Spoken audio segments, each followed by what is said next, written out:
Hello guys, Shri Swami Samarth. आज आपण बनवणार आहे काकडीपासून पराठे, अतिशय पौष्टिक असे पराठे। तर बघा, आधी मी इथे पीठ घेतलेलं आहे आणि छान काकडीला कद्दूकस करून घेतलेला आहे।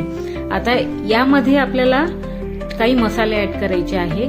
बघा, मी थोडंसं याच्यामध्ये मीठ ऍड केलेलं आहे चवीनुसार। त्यानंतर याच्यामध्ये आपण थोडीशी हळद ऍड करूया आणि त्यानंतर थोडंसं याच्यामध्ये तिखट ऍड करूया, लाल चटणी। तुम्ही हिरवी चटणी सुद्धा ऍड करू शकता। मी लाल चटणी ऍड केलेली आहे। थोडीशी बारीक चिरलेली कोथिंबीर मी इथे ऍड करत आहे आणि छान आता हे आपल्याला सगळं मिक्स करून घ्यायचं आहे, एकजीव करून घ्यायचं आहे। बघा, आता आजकाल काय होते की लहान लेकरं काकडी खात नाही आणि त्यांना जर काकडी खाऊ घालायची असेल, उन्हाळ्याच्या दिवसांमध्ये काकडी खाणे खूप चांगले आहे। खाऊ घालायची, त्यांना जर काकडी खाऊ घालायची असेल तर तुम्ही हा एक छान ट्रिक करू शकता। तर बघा, आता हे छान मी पूर्ण एकजीव करून घेत आहे, म्हणजे पूर्ण मसाला, काकडी हे सगळं पिठामध्ये छान असं कुचकरून घेत आहे, मळून घेत आहे।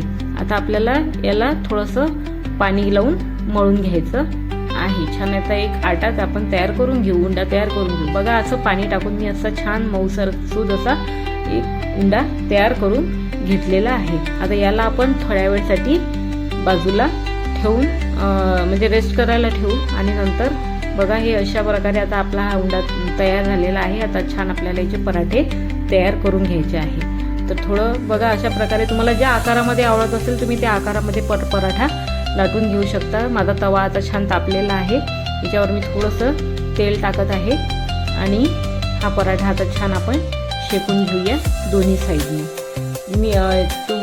तुम्ही तूप लावून पण शेकू शकता, तेल लावूनही शेकू शकता।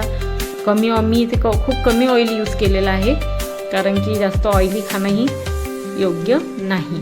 तर बघा, अशा प्रकारे हा पराठा मी आता दोन्ही साईडने छान खरपूस भाजून घेणार आहे। अशा प्रकारे बघा, हे पराठे जे आहेत मुलं खूप आवडीने खातात, मोठे सुद्धा आवडीने खातात। सगळ्यांच्या आवडीचा हा पदार्थ तुम्ही तयार करू शकता। तर बघा, अशा प्रकारे दोन्ही साईडनी शेकून तयार झालेला आहे हा पराठा।